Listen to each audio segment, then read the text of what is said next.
Hello, everyone. Today I'm with Tom Kelly. So, welcome, Tom. Thank you.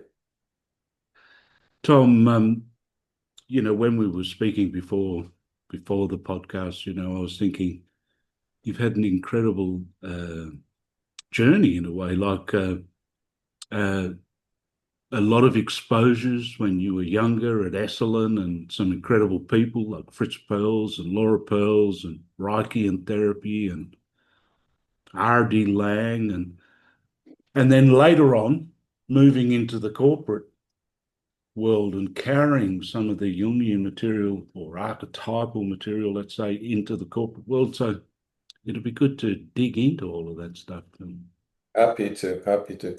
You usually often start by saying, how did you get into the Jungian world? It's a 20-year journey before the analysis. And I guess to start, you could say the distant father and the lack of direction. And they've done research on Western seekers in India and finding, out about the family drama. And it's very often contains a distant relation to the father. So that need for direction. Fortunately, I had a very loving mother. Um, who was also quite spiritual. So there was, a lot of good in that. But the drive to understand and clarity of direction have been key. And this even comes out of the organizational work that I eventually did with businesses, which we'll get to. mm, So the other aspect was at that point where you're asking yourself in your late teens or 20s, what am I going to do? Instead of law, I read Fritz Perls' In and Out of the Garbage Pail. And what he said was that a lot of people think of adulthood development as, a flat line and then you fall off at the end. And I thought, I, isn't yeah, that true? I've been thinking that's how it works. No, that's a joke. yeah. Um, and I wanted to explore what this word develop meant in my life. I wanted to develop. And I love etymology. And the root of the word develop is the Middle French is volonté, which means to wrap or to roll. And develop is an unwrapping or an unrolling. So in my later work with executives running a team session, I said to someone, how's it going? And he said, keep unraveling us. Um, yeah. But And I thought, you know what I like about that is, uh, you know, I think in a lot of ways with knowledge, there's this idea of acquiring. Like I remember when in the corporate sector in the early 80s, there was conferences and seminars were huge, right? yes, yes. And I used to think there was like conference junkies in a way, like people were going, acquiring more knowledge and acquiring that and acquiring that. Yes. And it seems to me that the more I go on, I've learned exactly what you were saying, that it's not so much acquiring, it's unraveling Yeah. and getting Yeah. closer to the essence or something along those lines. Exactly. It's actually also one of your strengths that you help the conversation unravel. So there's a development process, in situ with us. So anyway, that's the developmental frame. Even in therapy, you focus on something. It could be a feeling or whatever, and an avoidance, but it eventually unravels into another feeling or a want or an insight, an image, that sort of thing. Yeah, development is absolutely ever present. So again, the question was, if I'm heading into psychology, who do I respect? And when people ask me, who is it that I envy in life, I've very few people. The only one I can think of is Leonard Cohen, even though he's dead. I've always admired him. But back then, the only person I could think of was Erich Fromm, and I know you admire him as well. And the question was, how do you get to talk to Erich Fromm? And I thought, okay, the publisher. So I wrote a nice letter to Erich Fromm, and his response, How old were you at this time? I I'm was like sorry to bother. 22, Right. 21 or yeah, Yeah. very naive, but it worked. In a way, it was aiming high, but aiming meaningfully. And he said, this short letter, but it meant a lot to me. And he said, it sounds like you're on a quest. And he said, but talk to this person, because I wanted to leave America. And he said, talk to this person in Europe. And so that person directed me toward a personal development center that had a relationship with Esalen. And the name of the place was Quaesitor, which in Latin means quest. So that's, where the quest, Synchronicity. having direction. Yeah. And again, it reminds me the initial thing with the father is the lack of direction. And I have been very fortunate to get wise people to give me direction and ultimately, to find it from within. Yeah. Can we just dig into this for a while? Because some of the people you met at Esalen, well, firstly, I would like to say about Erich Fromm. In my world, you were Yeah. talking about the East, but in my world, it seemed like there were the 60s, and then in the 70s and early 80s, people were going off to India to get this direction that you were talking about, maybe. And then there was this next thing that happened where someone like an Erich Fromm came in and wrote popular books, but this was a man absolutely grounded in depth psychology. Like he Yeah. was well versed and at the very heart of depth psychology. But then his books were To Have or to Be or The Art of Loving. So he was a beautiful translator. And there were these, it seems to me that there were these psychologically leaning people from Europe who were kind of geniuses in their own right who'd made their way to the States or and Esalen That's was right. one Yeah, one I wrote a thesis on it that it was existential thought that filtered into a lot of the experiential work of Esalen, et cetera. Um, but anyway, people like Fromm were gold to me, as were some of the other people that I met. So I went into body-oriented psychotherapy initially. It was eclectic, but body-oriented was one of the foci, and that was partly raised as a Catholic. There was no such thing as the rest of your body; it was only stay in your head. And I've, really appreciated that, the sense of pleasure and connectedness that I've always gotten from that. But I was fortunate enough to train with Laura Perls, who founded Gestalt with her husband. And again, the young man said to her, how do you see the person and not your own projection? And she put me on to Martin Buber, who talks about I and thou, which is essentially seeing the other as a whole, not as you are this or that for me.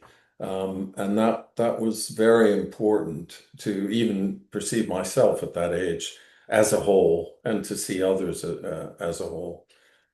Then I went on and did existential analysis group with R.D. Laing while I was doing an MA, and the emphasis that a lot of his people took was on phenomenological psych. So I was reading Husserl and Heidegger, but Medard Boss, Binswanger, etc. Um, and I just loved that. Uh, it's funny because when you mentioned Fromm, I too was interested in love. So I started looking at perceptual change when loving, and I interviewed about 40 couples. And I wasn't looking for, perception of time or space, but that is how it emerged as the first two topics. So the first was time, and they would say he or she is there for me in good times or bad. Or someone would say the first few days we'd go on a holiday and there'd be tension between us, and then we'd relax, and I'd begin to see the whole person that, that I chose to marry. So that being there. also dovetails with deep descriptions of consciousness, where Heidegger talked about Dasein or their being in his being and time topic. So presence and being present, are essential traits of consciousness. So it added depth to the idea of he or she is really there for me, when you feel love. And then on a basic level, it's putting time in the diary. I notice with my partner, if there's some distance or tension, it's often because time hasn't been allotted. So I'll put, we do a diary thing, that sort of thing. So the other So topic that, you say I'll catch up with you in 6 months' time for an hour for a coffee. Is that it? yeah, actually, I'm just remembering somebody said it's 90 minutes a week that you need to have with a partner for it to really work. So that was time. Space was a shared space or a home space, a place where you can be yourself or be accepted, where everything feels in place. And that's linked phenomenologically to the inmost place where we experience the world. But as we know, it's not always easy in relationships. And you have to confront conflict, you alien aspects of the person or even yourself, strange things, etc. But again, if you look at the etymology, alien, stranger, and guest are related. Friend and enemy are related. Host and hostility are related. And the point is that throughout time, gestures of hospitality helped transform the alien or stranger into a guest. So I've just moved house recently, and so we're bringing people in who are strangers. And just the act of giving them the tea and the biscuits, you can see that first level of familiarity fall into place. So in mature love, you need to accept the alien feelings, the strange feelings, the uncomfortable, to give a hospitable place for them where they can be honored, and then gradually they become more familiar and integrated. You know, And it's there's become, go ahead. I don't know how to language it, but it seems that there's a lot of spirituality or consciousness in what you're talking about there. I mean, this is a little bit controversial, maybe, but I sometimes find in identity politics or whatever, we separate by gender and race all of the time. Um, Yeah, and in a way, it's not the wholeness that you were talking about, how we see yeah, each other's wholeness, but we see each other's, uh, you know, identity politics, yeah. basically. But one thing I noticed when going to India is namaste means I bow to the light within you. Mm, It's the primary greeting of I bow to the light in you, you bow to the light in me, and that's where we start from, you know? yeah, yeah. It's interesting because you said there's a spiritual flavor completely. I think someone asked uh, Buber, what does the whole mean? What's another word for whole? And he said spirit. And in my own life experience, I've done pretty well in business, and and I got results as a psychotherapist. But it always felt fundamentally that I was just channeling something, that I was a conduit, that it was a larger process that was happening, that I simply had to do my best to dance within, if you see what I mean. It's funny because I recall sitting with a global head of a company and having a good session and thinking, wait a minute, I learned this from my mother. It's just the deep conversation that we're having, that sort of thing.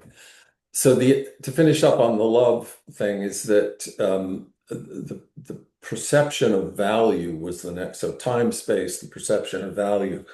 And it involved a shift from, particularly as an American, seeing things, life, other people, yourself as a means to an end. whether that's to have, your ego stroked or your back stroked or sex or codependent needs met or whatever, or just to have a good time.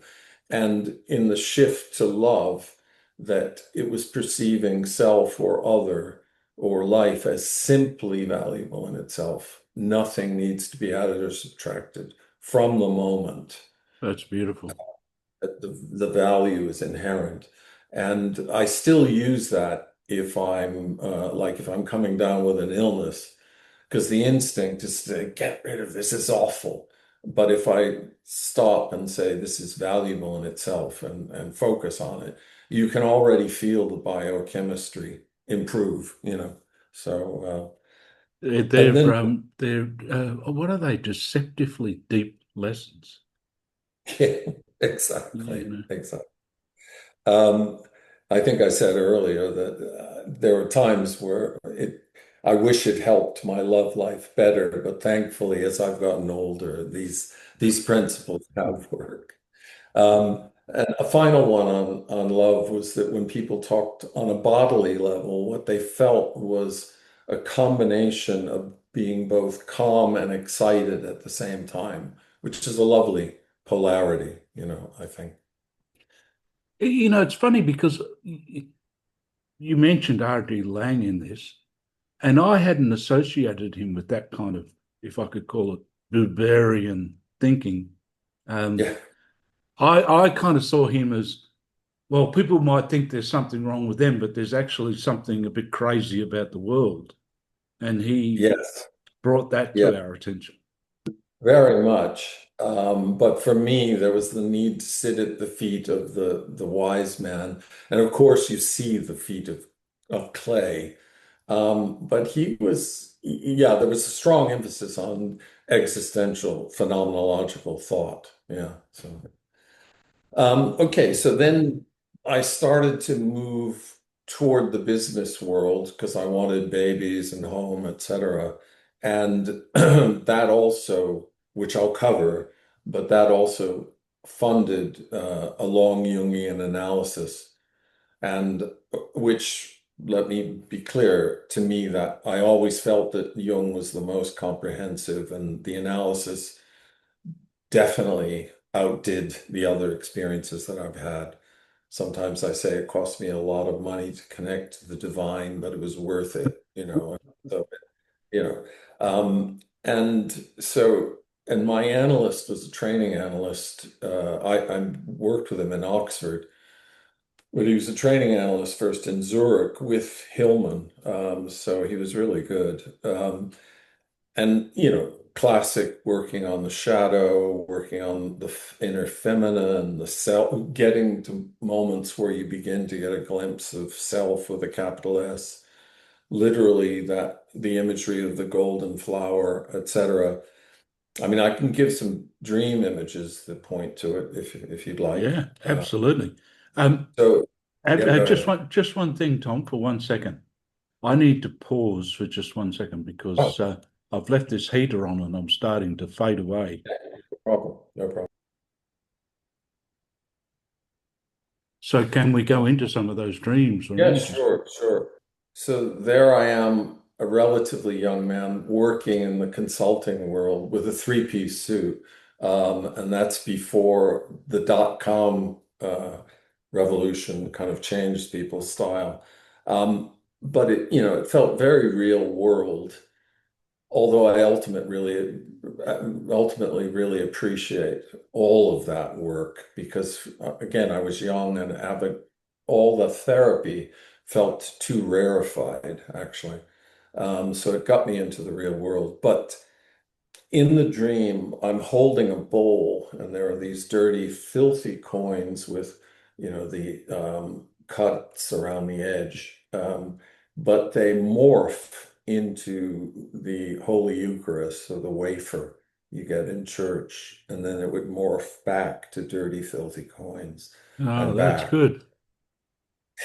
So that's It was kind of in my language, that's a kind of a bit of a confirmation for that direction in the world of interesting. exchange and Precisely. And yeah, or renders to Caesar the things that are Caesar and God the things that are God's.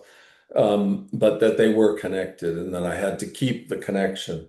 Um, Another one, the shadow, is a shadow dream, is the naked street kid. So the poor Irish roots. My father was a cop. In the dream, he's opening a gate that's shaped like the wing of a butterfly. And in the dream, I'm not even sure if it is actually a butterfly. And clearly, there's another dimension in there, and my shape will shift if I go in, you know. So, So what does that it- what does that kind of say? well, the if you embrace the shadow, which is your nakedness as the kid, it opens another dimension for you that's soulful, you know, that you will change if you do that. So the other one was I was hovering over a perfectly circular blue lake, and there was a fountain in the middle, and it was elevating me. So I was hovering in the center of this fountain, and but it wasn't water that was lifting me. It was some spirit or some animating force that was elevating me, you know. Again, these are nice things to Well, realize. they're big dreams, aren't they? I mean, they are Exactly. big dreams. Yeah. Somewhat more mundane was that I was working a lot in Paris, and I always took a taxi from the airport to central Paris, never went into the underground, but I had a few dreams where the underground is locked and I can't get down there. And the message was that though I was working a little too superficially on the surface of things, and I couldn't get into my own inner ground, and that's what I had to work on, you know. Um, So I take so it that when you entered the kind of corporate, how would I put this? That when you entered into the corporate world, you were kind of playing that by those rules or that yes, the yeah, protocols or whatever. And yeah, yeah, slowly over time, it took a while to bring the other stuff yeah, yeah. in your way or something. Yeah, and in a way, that world, which it was good for me to inhabit, was the outer world. And I'm trying to learn Greek because I spend a lot of time there. And a lot of these things, Jungian or Esalen, can still, although they become mainstream, they can still be labeled, but certainly they were back then, as esoteric. But the Greek word esoteriki simply means inner. So all this, the world that we live in the West is so outer that the stuff that's a bit inner is labeled as esoteric, but all it is essentially is going in. That's often what I'm doing is helping people inhabit themselves a little bit more to find out what they need, In that on top of. how to Yeah, get into yeah. that space, Precisely. Yeah, yeah, yeah. Very which is often, crazy that, well, it's not that crazy, like, since the year dot, that journey inwards has been a journey and a half. But it's funny how we've devalued it or something. yeah. And when I go through the life of an exec in the first meeting, what you find is outer directedness. I passed the exams, the boss was impressed by me, I read the markets, et cetera, et cetera. I got the results. And then I say, well, okay, and all that's great, but what about your relation to yourself? Do you really know what you want, et cetera? And in the session, I can ask them to just turn their attention inward. And What very happens? often, well, very often that they haven't spent, they don't know what they want. They haven't spent time. And they see this as a possible turning point, you know. Yeah, one of them dropped out of work for a year because she saw that she was only pleasing others. She was only outer directed. And I think it was after a year, sort of waiting on tables in New Zealand by the beach and doing this course and that course, that she decided she wanted to get back into the fast lane, but she was doing it from a much more, integrated place. And people said to her, you're ruining your career." But a year later, she got a job that paid twice as much with the same company as a change manager for the whole, a massive multinational. So it's just fascinating. Yeah. I don't know who. I was just chatting with someone recently. I think it was Mark Winmorn from the States, and Einstein's name came up, and the connection between his outer achievements and his inner world of dreams, and the kind of what was it? The exchange between the thing was the exchange between them was that how the Absolutely. dream aided his theory. Absolutely. So it's if there's an openness in that conversation Yeah. or movement Yeah, or yeah. something, that seems to be such an important thing. Connection. It's funny, it reminds me of a bad day in my marriage where I really felt out of sorts, but I had a dream fragment and I wrote it down. And as I was writing, everything felt fine. And it was that moment where this struggling ego, the Western separate individual, feels the connection with something larger, the unconscious. So then if I move into the business thing, the what was wonderful because I, wanted babies and home and all that, was though my colleagues, I joined the consultancy and they all had PhDs and MBAs and business experience, but I had many, many more soft skills. And so quickly I was working with very senior people. And inevitably, they would talk about the pressure that they were under from the chairman to achieve results or from financial analysts. And so I would say to them, let me interview 20 or 30 people below the board.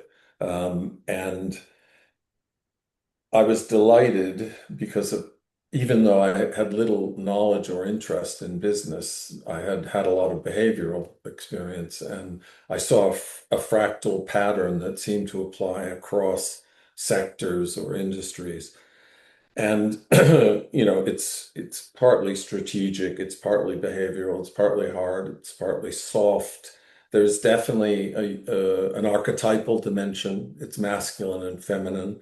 The people who own Oxford has backed, funding and partly own an AI startup linked to this.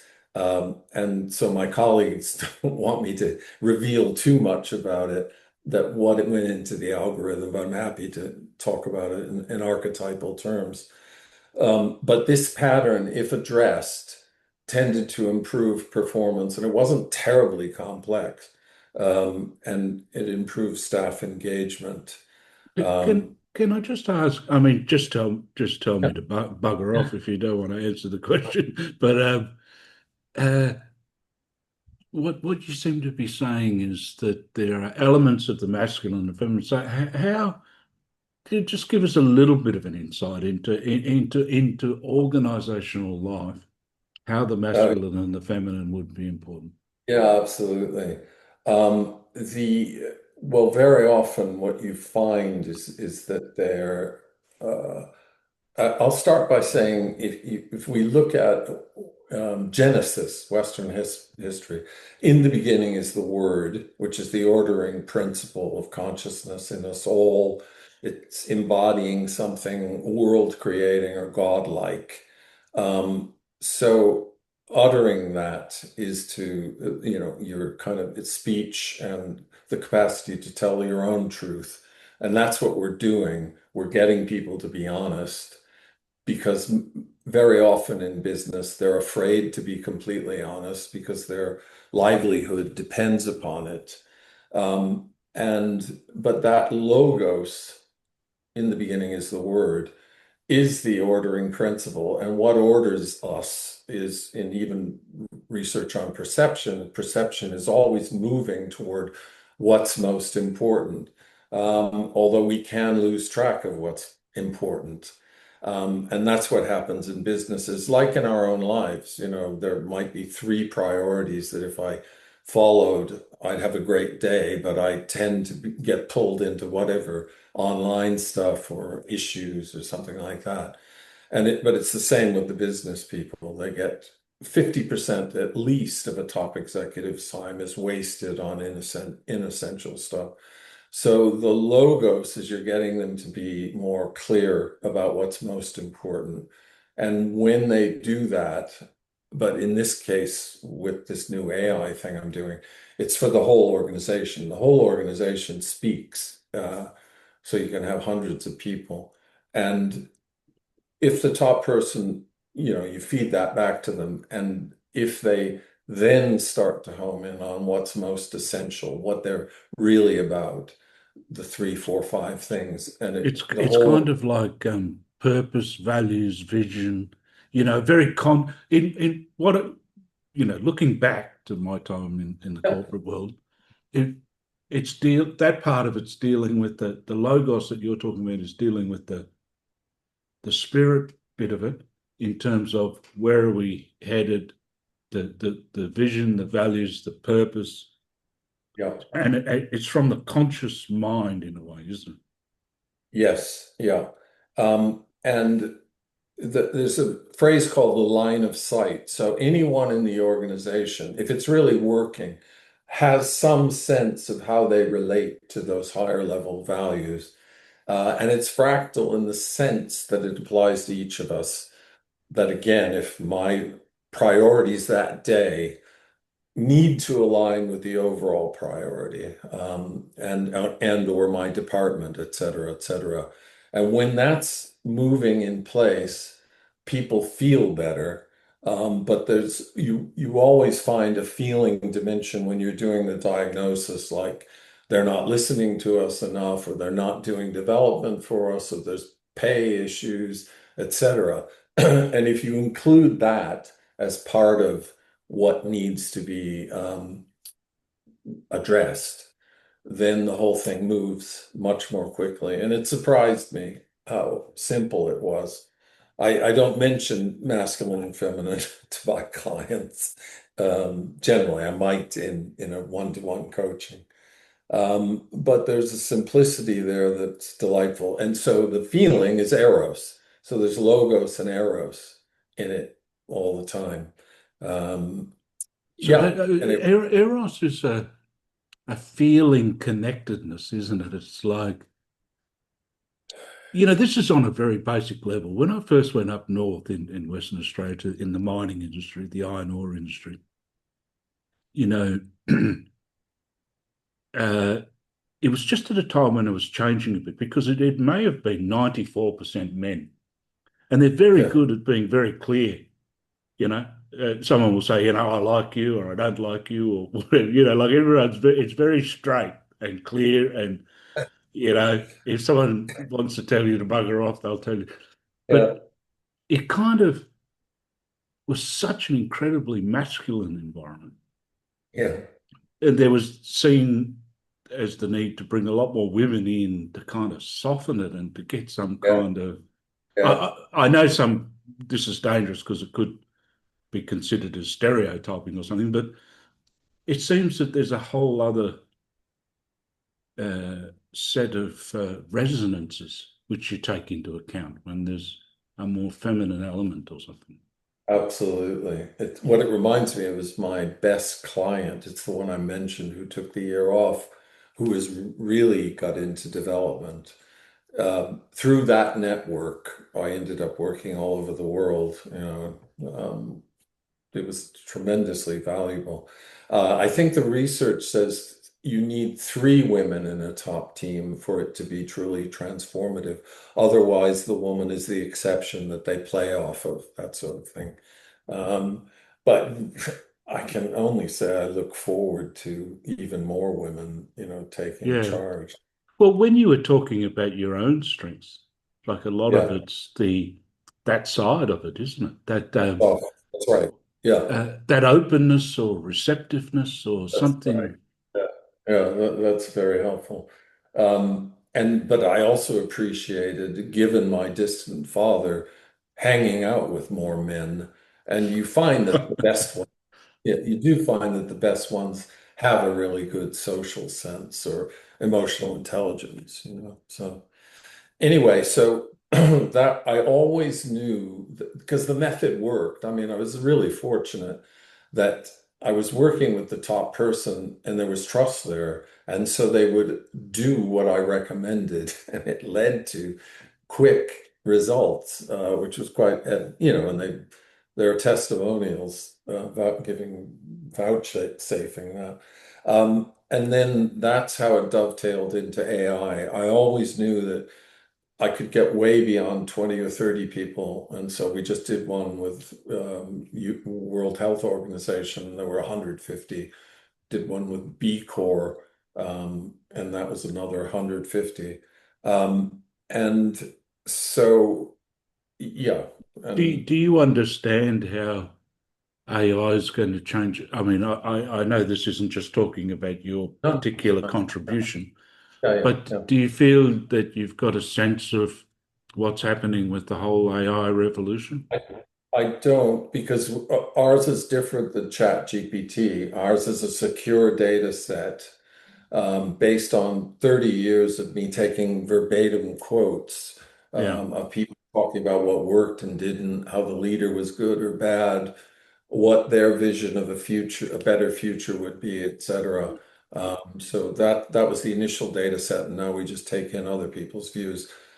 All I can say is that I don't know. I'm pretty impressed, and I think the potential is enormous, but that also includes some ugly, evil things, I would assume, you know. Yeah. So Yeah. I but hopefully, yeah, Tom, I just want to, I mean, we can go in and out of different things, right? But I want to go back to Jung for a second too, because like you were saying, 22 years, right?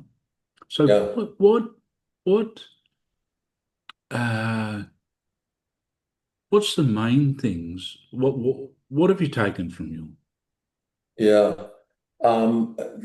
The more mundane one is to be more mundane. You know, the kid with a father, distant father, who's a cop, is trying to prove himself, but it's in owning the shadow. I love Jung's phrase that the shadow is closer to the self with a capital S than any ego aspiration.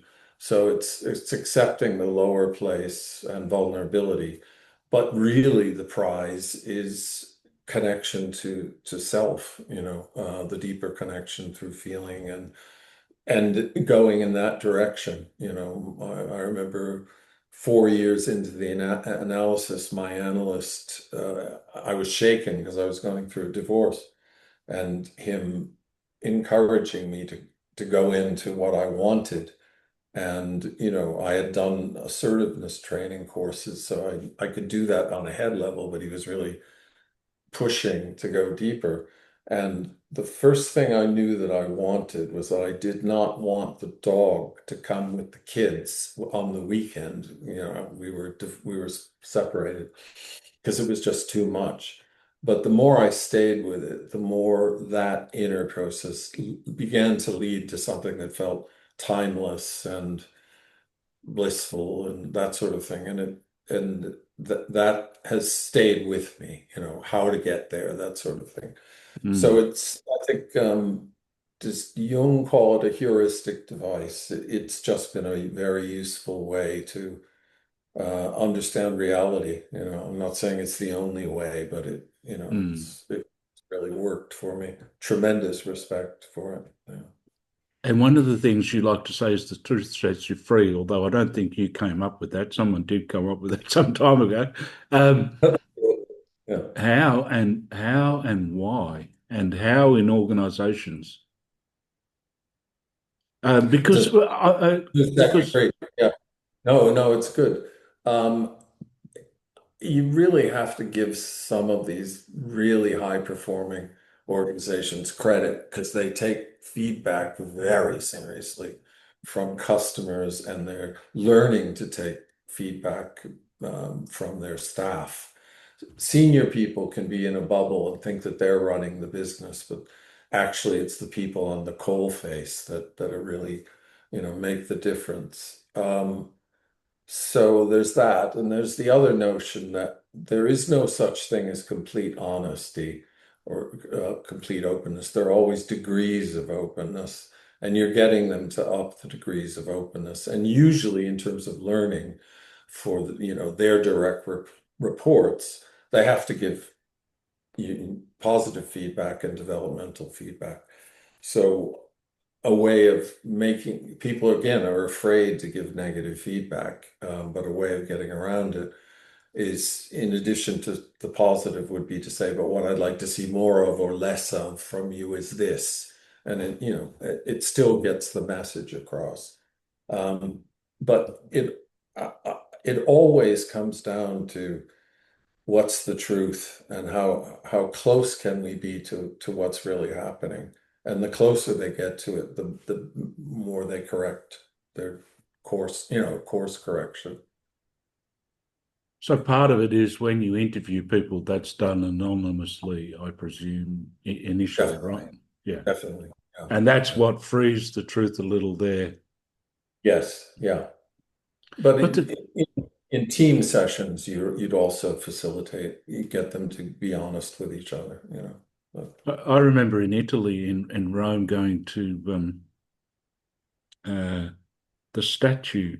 Oh, his name just escapes me. The man that had his tongue cut out by the Catholic Church Oh, um, for speaking his truth.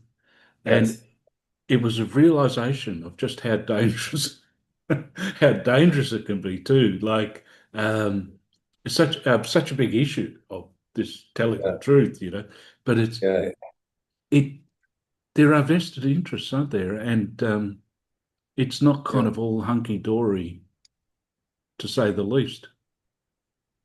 Yeah, the only thing is that ultimately they're all concerned about it working because all their livelihoods depend upon it. So I find that it's relatively easy to get them to buy into something that actually will help the whole. Um, and I say you can do this or not. It's up to you. I don't hold their hand. I don't look for the extra work of holding their hand. I say do this and leave them. And generally it works. So yeah, Giordano Bruno, his name was, oh, yeah, uh, who was considered heretical. yeah, yeah, yeah. Um, I just wonder, like, out of the other areas, like you haven't told us a lot about Laura, for example, Laura Perls or whatever. Like, what's some of the stuff that you've taken from her? And you had a Yeah, bit to do with that. yeah. Uh, well, she was separated from Fritz. I think for me, it was being around people who had achieved some degree of greatness and actually just getting a sense of how they worked. And obviously, there was a lot of competence, very serious, self-contained. Um, yeah. I think for me, it's just been generally exposing myself and letting the penny drop, that sort of thing. So if you jump into your corporate life, later Yeah, corporate life, yeah. have you directly taken Yes. stuff with you, that you've learned off Laura, or is it more that stuff went in by osmosis and Yeah, it's a lot of it is osmosis. But she pointed out the root of the word problem in Latin is problema, and the word for obvious in Greek is oblema. So it's the same root, and it means what meets the eyes. And so if we consider the problem, problema, which means put forward, if we consider the problem of teenage pregnancy, we're putting that forward. And her point is that very often we're walking around in the world with this sense of problems, filtering, but the answer is usually in the obvious. So in the business world, someone would say to me, I'm I did so much work on our vision and our strategy, hours and hours, and I, presented it with the best possible slideshow, et cetera, et cetera. And the team didn't seem to respond. And I say to them, you're missing the obvious, which is that you didn't consult them first about their vision of the future. So, in some ways it's very basic. But the osmosis, I think, is that through the work on myself, I've been fairly relaxed in situations where people are usually kowtowing to the top person, or nervous about performance. So yeah, I felt more centered. Yeah, I think that helped. You've got a psycho. Well, I mean, it seems silly to say, but because of a psychological grounding in a way, you haven't perhaps the status aspects of the corporate Yeah, structure haven't been maybe yeah, as yeah, yeah. And you also see yourself in more limited terms. So you'd be super narcissistic if you took too much credit for a transformation. You had a catalytic role, um, and uh, and I like the notion, because IT is so big, info tech. But what they're doing is sociotech. I'm coming in to do sociotech, and you kind of accept that you're categorized in a different way, and there's less positive feedback, but there's more pay. And if they use you regularly, that's positive feedback. So um, when with someone I like Thomas More, yeah, do you think it's soul work that you're doing in organizations? really good. It's a really good question. I would say psychotherapy is a more beautiful job than coaching. It's inspiring work. I do soul work with them if I'm doing one-to-one, in the sense that I ask them to go deeper. And some of them who have a stronger spiritual orientation, you can ask them to look at business issues or their own professional or personal issues from a spiritual point of view. So it touches on it, but it's not nearly as deep as psychotherapy. Right. Yeah. And just getting back to, I'm thinking, for maybe a lot of the people that are listening today, Yeah. that the corporate world is a far off beast for a lot of people that are into therapy, or probably quite a few people would like to crack it, but Yeah. for obvious reasons. But Yeah. uh, what I But find you interesting, say you do find a lot of psychotherapists or group leaders, group psychotherapists who also move into, as I did, organizational and leadership development, and they do it on the side, so but maybe, yeah, it's a, clients, patients, I don't know, but sorry, yeah, I it's a interrupted. side hustle in today's terminology. um, but I'm interested about these particular problems of Yeah, CEOs and people at the top because I think when we were talking before again previously before the podcast, yeah. I know with my brother-in-law who's very much in a role or has been like that. Mm, mm. Um, the only time he ever had to himself was on the aeroplane from Australia to the UK or something. So he loved the aeroplane because it gave him a few Yeah, hours, you know. yeah, Uh, but these pressures of expectations and like yeah. it must be a huge amount of pressure and can you tell us some more about that? Yes, the best people managed to counteract that in some way. So I worked with someone who's head of a global company, uh, at the time, 12 billion euros turnover. But he always went home on the weekend, come hell or high water. Um, so I think that the better performing people have ways of improving on issues like that. And if I was coaching someone like that, it's easy to coach. You really have to work on how they get more of a balance, and and performance tends to improve as well. So yeah. And Tom, tell us a little bit of something about Greek culture now that Yes. you're hanging out there every now and again, because the origins of so many words, the origins of so many ideas. Yeah. What have you learnt from spending some time in Greece? Um, I go to a Greek island called Skiros, which is linked to something called Skiros Holidays, which is has a unique ethos. And they say, you go on holiday, but you can change your life. So I have the Greek culture combined with an ethos of people that I know and respect. Um, but yeah, what would I say about it? Well, first of all, I absolutely love the language.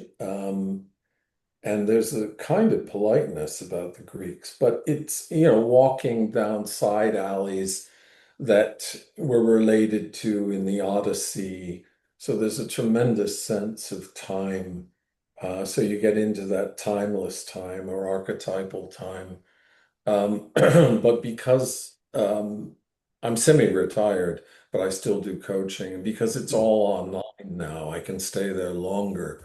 Mm. Um, I think I told you I had a dream where I was Laertes, Odysseus's father. I don't know. And No, what that it is was, a good dream. Don't. it was linked, it was linked to actually uh, dealing with my kids, and putting them right in various ways. So yeah, it's where I have a great deal of pleasure and feel blessed. One thing it's taken me a long time to learn or get a glimpse of is mentoring. And I was telling you, my father was a wonderful mentor in a way, but that's a Greek word, right? And that comes from the Odyssey, the whole thing of. Yeah, yeah, But it seems to me that in the 60s, the young people, even having such a fresh and exciting vision and stuff like that, weren't really hooked into the mentor as much, or the um, and it's a beautiful role for older people. Like, we need kind of older people around us, yes, with that kind yes. of quality or something. Yeah, I feel very fortunate to have had quite a few, uh, some who I paid for. Um, Yeah, I mean, I think there was someone who said that the elder doesn't have to say much. It's just their presence, it's the kind of steering presence. So, yeah, when you mention mentor, I think of centaur as well, that it's that integration of the conscious with the unconscious, the horse, etc. Um, but I think they also did some research on the effect of coaching, and they were using someone was learning tennis, and the coach did not know how to play tennis, but would consult with them during whatever the 2 hour slot that it was happening. And the ones who had a coach improved by 17%. And all they were saying was, how did that go? That looked good. What Ah, wasn't good? right. Etc. So it's enormously helpful to have others, Yeah. steer you. And what about writing? Can you give us a bit of an insight in there? I know you're writing. Yeah, yeah, Can you tell us the last page or something? that's terrific. You do ask great questions. Um, so it's my father never communicated his life with me, so each chapter um, and then there's a plot around the chapters, but of his life, his father dying when he was 7 or 8, him being at the deathbed, him getting the two below the Congressional Medal of Honor in World War II, and other things like that.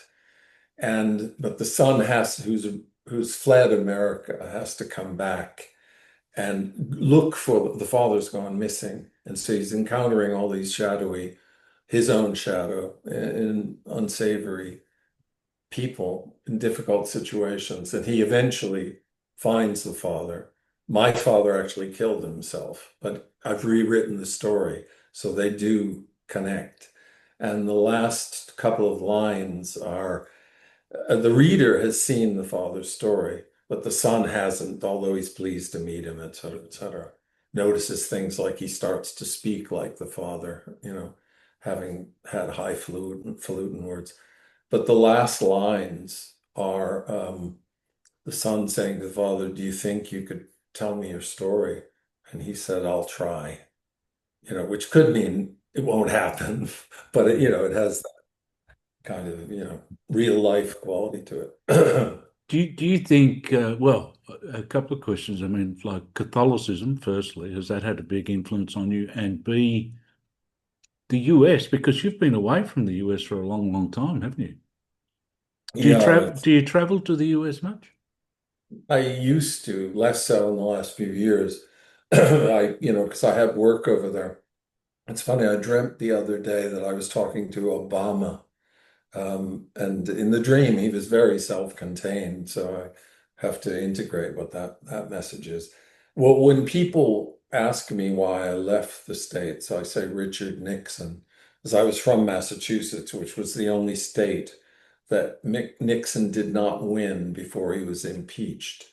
And you can imagine why I've not gone back, really. I do. Uh, and for me, America has been like a soap opera watching its politics.